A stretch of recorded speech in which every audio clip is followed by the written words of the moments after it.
Well, hello, Melvin. It's Hi, so good good to morning. see you. You as well. Appreciate you spending a little time with me today. Look forward to the conversation. Really enjoyed our friendship and partnership over the years, and just you're always so gracious with your time. So thank you. Absolutely, my pleasure.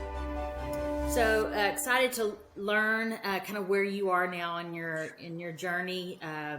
Melvin and I have known each other for a while and spent a good bit of time in partnership around the work that you led in Reynoldsburg City Schools. Now you're in Montgomery, in Alabama. So the reason I was intrigued to talk with you today is, you've led this work with great success in another district. Now you're in a completely different context, and I know that you're passionate about this work. So how are you thinking about this work as you're getting started in a new district? And so that's kind of what I really want to explore today. Okay. Is oftentimes superintendents will say, "How do I get started?" You have a unique perspective on that because you've done it, you've hmm led this work, but now you're in a new place. And how are you thinking about setting the stage for success in this new district? So, just to get us started, if you'd Sure. first tell us about Montgomery County Public Schools, just let our listeners understand a little bit more about yourself and your school district. Sure. Montgomery Public Schools, Montgomery, Alabama. Obviously, the birthplace of the civil rights movement is here. We have numbers of historical issues that we still continue to overcome in terms of what the school district looks like and how it's constituted. And part of my work to come in here is to help bridge what those inequities look like and create spaces for all kids so they can be successful. I think we have a great deal of success with the numbers of kids with the number of kids that we have here, but many of our kids are not being successful, and we need to create systems that allow that to happen. We're about 26,000 kids, very urban environment. We're about 95%, 98% free reduced lunch. Lots of poverty in our community, and at the same time, high aspirations for what we want our kids to be able to contribute in the future. Um, Part of this work will allow us to really identify how we want our kids to grow from a citizenship standpoint, not just the academic components of things. Oftentimes in school districts, your focus when you come into a school district that's been troubled and has academic achievement issues, you want to go straight to the heart of the matter and start dealing with those issues. When it's incumbent upon us to make sure we deal with those other pieces as well, because they can drive the academic work. Our kids deal with a lot of issues coming from their homes and in their neighborhoods. We have a lot of violence in our community, just like any other inner city. We have some issues in some of our schools, just like many other schools across the country. And finding ways to have our kids deal with those issues in more productive ways is part of why we want to do this work. We want to be able to sit back and say, our kids have these competencies, whatever they might be, that we'll develop as a community, that all of our kids have when they walk across the stage. We know that's going to make them more successful students, and then more importantly, more successful citizens in our community after they graduate. So there's a lot of work to do around that. Also here, that work hasn't quite gotten off the ground yet because we've had foundational things we've needed to build to make sure we have all those things in place that allow kids to have platforms for success. So just to start, the inequities across our district are fairly stark, and having to address those requires us to really take some homage or take some time to really look at what is in place in some places versus others, and create what that should look like. So there's a lot of work to do on the foundational portion of things before we can actually build on what we actually want to be. It's very long term work. My hope is that we have the patience to muddle through that long term work and not expect miracles in 8 months. The 8 months that I've been here, so. Oh, I really like the way you put that. And I'm going to come back to how you're talking about the unique challenges in Montgomery County schools, particularly as it relates to the urban condition. I want to come back to that in just a little bit. But first, I want you to also tell us a little bit, just to set some context. So that's Montgomery County Public Schools. Now, talk a little bit about your experience at Reynoldsburg Mhm, Schools and the work that you led there, because it might provide some cool context for mhm. maybe how you're shaping this work in Montgomery County. Sure. Reynoldsburg was very different. When I arrived there in 2017, we were about, I think, 3 years removed from a strike, a 2 week strike. where teachers were not in buildings and kids were not getting appropriate instruction, and there were rifts in the community that separated the school district from those folks who wanted to see things happen for their kids. So there were a lot of what's the word I want? There was a lot of opposition, and we needed to heal some of that stuff before we could actually get into the real work. So part of what this project, the whole notion of creating a portrait of a graduate there, was really a way to not only support our kids, but a way to also unify the community. So we could have X number of competencies we all could agree with, gives us an opportunity to get in the room together and spend time and talk about the important things in life for our kids, not just how we can heal from a strike. So I think that was really the impetus for us to get that work off the ground. In conjunction with that, we had some inequities that look very different than the ones here in Montgomery in that, particularly at the high school level, we had 2 high school campuses. One was seen as more affluent and more better resourced than the other. And those are things we needed to eliminate as well, from a perception standpoint and from a reality standpoint. So again, having something to coalesce around that was unified and consistent gave us an opportunity to do some of that work. I think it helped us to foster some really good relationships with our community. I think people understood we all were focused on making sure our kids were able to do these things, whatever the competencies that were in place there, so they could be successful. And it actually helped us have some conversations with some parents, particularly post George Floyd incident and the difficulties that some districts have had dealing with inclusion and diversity in their districts. I think that gave us an opportunity to have real conversations with parents. I recall a situation where we were pretty adamant that we were going to make sure all of our kids felt included, and we were working with putting in place some things to support LGBTQ plus students.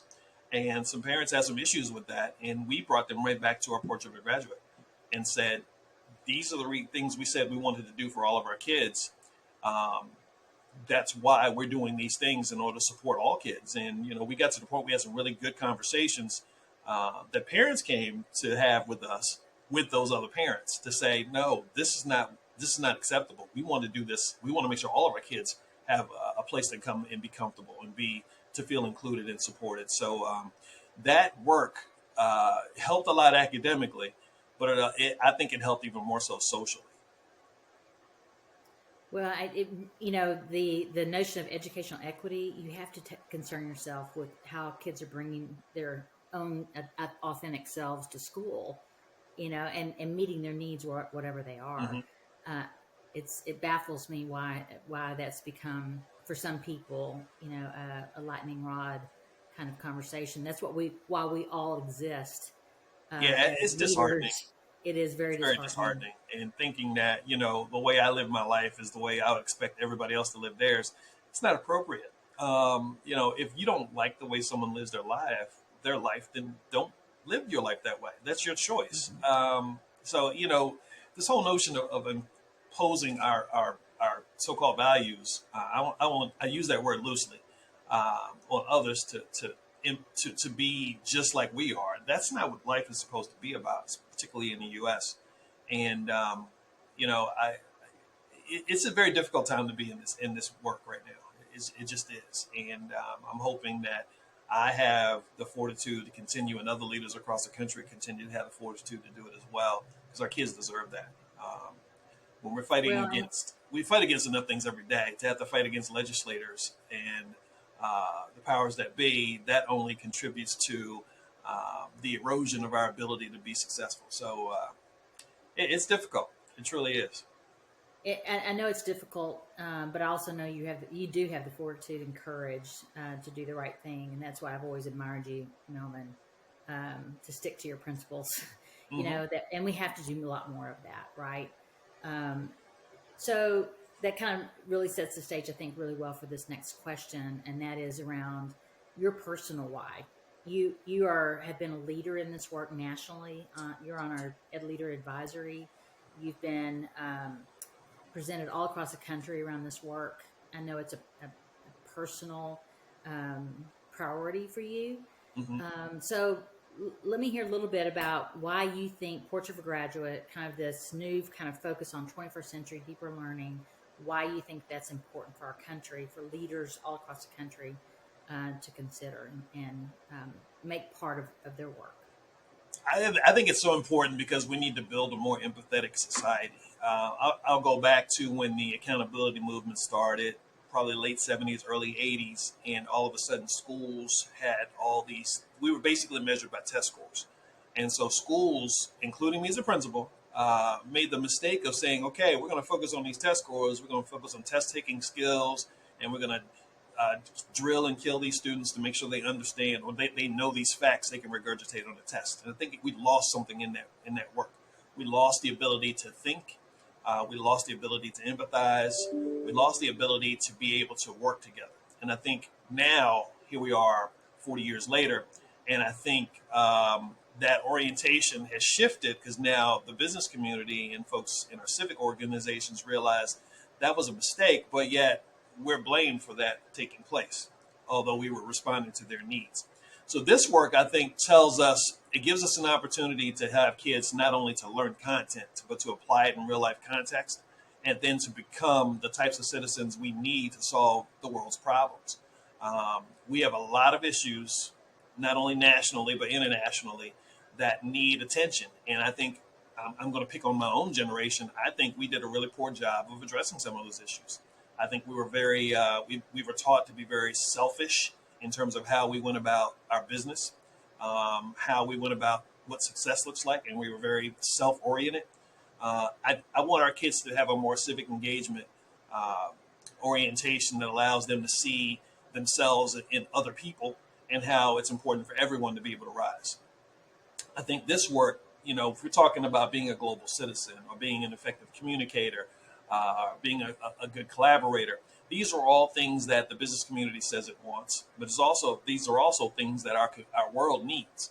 And if we're unable to provide those types of skills, that type of learning, then we miss a great opportunity to do something beneficial. We obviously, in schools, we want to feed our children's brains so they can learn and grow and flourish, but we have to feed their hearts as well. And I think this gives us an opportunity to do that. I'm very focused on trying to create a more empathetic society, and I think this work allows us to do a lot of that through our kids, and our kids get it better than we do. In some ways, I'm very jealous that they get these opportunities, but really, really thrilled to be able to provide those opportunities to them. Yeah, I think you and I both can think of examples where we give students really authentic, um, um, situations that are occurring in their community and engage them around those kind of solving those challenges. Hmm. And I think you and I both would say that we've always been impressed with what our young people can do, Hmm. right? When given the opportunity to contribute at that level. I also, I love the way you describe that. And I think it's also important, I think, for our listeners to know that Portrait of a Graduate and the skills and everything that you just described that are so important for success in the workforce and as citizens, which Hmm. you described so Absolutely. well, is also is lined up with the science of learning. We know young people, adults alike, learn better when they're more authentically engaged in their learning. Um, and so I think that's what we're all trying to get to is all these things you just described, plus lining up how we think about learning in ways that line up with how people best learn. Absolutely. It just gives us such an opportunity to do things that are new and different that can allow us to stop admiring problems and actually solve them. Our problems of today aren't going to be solved by us. Our kids are going to be the ones solving those problems. So we need to make sure they're equipped to do so. You talk so eloquently about your why and with a real focus on students, which I so appreciate. I'm going to ask you to shift gears just a little bit because I know you're also passionate around how this work lines up with the needs, the hopes, the desires of our workforce as well. Yes, You led the Portrait of an Educator design work. So if you could also talk about your why in this work as it relates to the adults within the system. absolutely. If we're just speaking strictly about education as an example, the teacher shortage is a real thing that we have to confront nationally. And that teacher shortage is not going to go anywhere. It's going to be with us for a while. It's been with us for a while. It's just a little more stark post-COVID. If we're not in the business of creating new and different ways to bring people into the profession, to bring kids to be interested in education, our industry is going to suffer greatly. We're in a position now, just here in my district, we have roughly 400 or so emergency certification teachers who are coming from business and industry who got emergency certifications to go in classrooms because we don't have enough folks doing that. So we now have an opportunity to build our own cohort of teachers for the future. And we need to be very purposeful in doing that. So in building a portrait of an educator, you're looking at all the things that you want us as professionals to have in this industry and how we want to be able to provide kids with the best opportunities to be successful when they come to school. So that's how we want to go about recruiting people. That's how we want to go about inducting people into the work. And, being creative in terms of how we work with our post-secondary partners to attract people into the field or to our individual districts. We've talked here with our post-secondary partners about allowing us to get access to them when they're freshmen and sophomores so that we can get them connected and they can foster relationships and see what this really looks like. So we can not only kind of support their interest in coming to education, but perhaps we can change some people's minds about other industries and bringing them into education just by having those relationships. And at the same time, we want to identify kids who are in our classrooms right now in 7th, 8th, 9th grade and start working with them to cultivate that orientation toward education. If they get opportunities to work with teachers in classrooms and learn these competencies that our teachers have, now all of a sudden we're building our own cadre of students who can become our teachers in the future. We also want to bring our business partners to the table to help support those students when they go to college and pay for school so that they can then have a commitment to us. I think if we're going to look at the whole notion of the portrait of an educator and how it impacts our workforce overall, we know this work is going to continue to be difficult and perhaps even more difficult based on some things that are happening in some other states across the country that I won't mention at the moment. It's not attractive right now. We haven't made it attractive. And so we've got to be very purposeful about how we do that so that folks will want to come into the industry. I would think back to myself as a college freshman. I think it was the summer between my freshman and sophomore years. That's when I declared English as a major and decided I wanted to teach. But going back now, if you bring that year, I'm not going to mention the year because I date myself tremendously. But if we bring that year circa right now, I'm not sure I would make that decision based on some of the things our teachers have to confront. And we have to be purposeful about how we're going to address some of those things. Obviously, the exterior forces that are changing and influencing the types of work we do in schools, that's part of it. But also the things that happen in schools, dealing with SEL, dealing with the mental health issues that students bring to school, or that we bring to school ourselves as the adults. How we deal with violence in our communities that then shows up in our schools. I think for some folks, it's almost scary to come work in schools. And that's never something I ever considered when I was going into education. I just never thought, if I go do this, it's not a safe environment. It just never resonated with me in any stretch, any way, shape, or form. But now people have to have that consideration before they decide to jump into this world. And we have to fix that. I don't know all the answers toward doing it, but I think this work allows us to address some of those issues. If we have all of our adults who are complying, if you will, with our standards in terms of what our portraits of educators look like, and they're able to walk that talk every single day, that gives us an opportunity to be successful. You parlay with that with the portrait of graduate competencies, and let's say 100% of our kids are meeting those standards as well, all of a sudden, all those other issues are going to be diminished. So that's the work I think we have to do to not only change the work for our kids so they're more successful, but to make the industry more successful in terms of how we're able to attract talent that may want to go in classrooms and work with our kids in the future. We're in a weird space, and I don't know. I don't want to call it a tipping point. I don't know if I want to go quite that far. But if we don't do something quickly to address some of those issues in education in general, we run the risk of having some very serious implications for what the future of this country looks like. And that scares me quite a bit. I never would have thought, in all these years, I think this is year 29 in education. I never would have thought, we'd be in the space where school would look so much different now than it did then. I actually agree with you, Melvin. I don't think it's hyperbole to say that we've got a real serious, many serious issues on our hands. Um, you know, one of which is this pipeline challenge and keeping our classrooms staffed with high quality, well trained teachers. That is very, very challenging. And you described it so well. I think it is certainly the political environment and the way teachers, and educators in general are being perceived in the public. That does not bode well, I think, for our Hmm. pipeline. I agree with you. But I think, too, your other point around we also have to make sure the work is really satisfying. And I think with the era of accountability and then real focus on high stakes testing and all of that, I think we did create conditions where a lot of our teachers found the work very unsatisfying. And I'm finding, and I think you are too, if the more and more we can get back to this kind of work, it's the kind of work they wanted to do as educators. And I feel like there's wonderful alignment there. But I agree with you too. It's a very complex It matter is. in general, right? Yeah.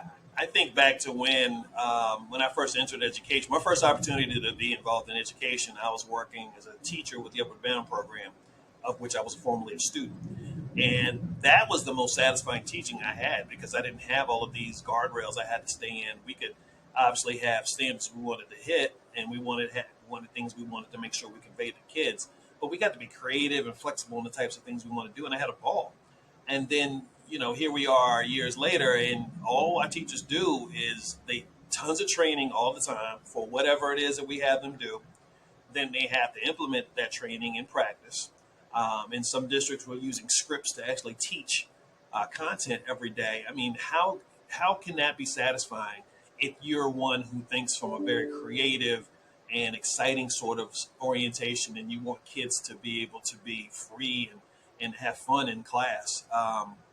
It's really changed what this looks like. And my daughter is a kindergarten teacher, so third year this year. And when she was going into education, I'm guilty of it myself. I struggled in supporting her to do that. I was like, hey, sure you don't want to do this, or maybe you want to do that. And she decided that is what she wanted to do. And I worry that she's going to end up having second thoughts about what she's gotten herself into. Year 3 to 5, that's when we lose them. And she's in year 3 right now. So I worry about her leaving the industry just because of the types of things we have to do now. It's not as enjoyable as it used to be. And I think people are catching on slowly but surely. We have some states that are thinking differently about their education policies, looking at portrait of a graduate Hmm. statewide and really shifting kind of all of the policies and practices around it. So, this, as you pointed out earlier, this work is slow. It is. But I think the stakes have never been higher. If we don't really advance a different vision for education now more than ever before, the stakes are very, very high. Not just for education systems, but I think our economies, our communities, you know, there's so many things that connect to the quality of schools in the community. And I I think think that's sometimes, the piece that's for me the work in creating a portrait of a graduate. I think what's so unique and impactful about it is because it is done on a local level, and every district is different, every community is different, and being able to tailor that based on the needs of your community and your area, I think it's so crucial to the process. If we ever get into a place where it becomes a state mandate and the state says you have to do X, Y, and Z, I think it loses some of its impact because it's not as tailored toward the needs of individual communities. I think that's what makes the work really unique and fun and impactful on a local level. So I'm hoping we're able to maintain that, and I'd love to see the spread of it and folks get excited about it across the country while still understanding the need to have local uh, implementation of that so that folks can foster the needs they have locally. that's a very Legislators important. get a hold of it, we're in trouble. Yeah, that is true. I'll tell you, Melvin, you put that so well because we'll often have state agencies call us. I mean, we just helped the state of North Carolina develop theirs. and we're very careful about, because we know of some states, I won't mention who they are, who Hmm. actually developed a portrait with a small group of people and then mandated it. Hmm. And you're so right. That really misses the point. The grassroots part of this is really where Yes. the power comes from, right? Really authentically engaging your community around shaping that vision.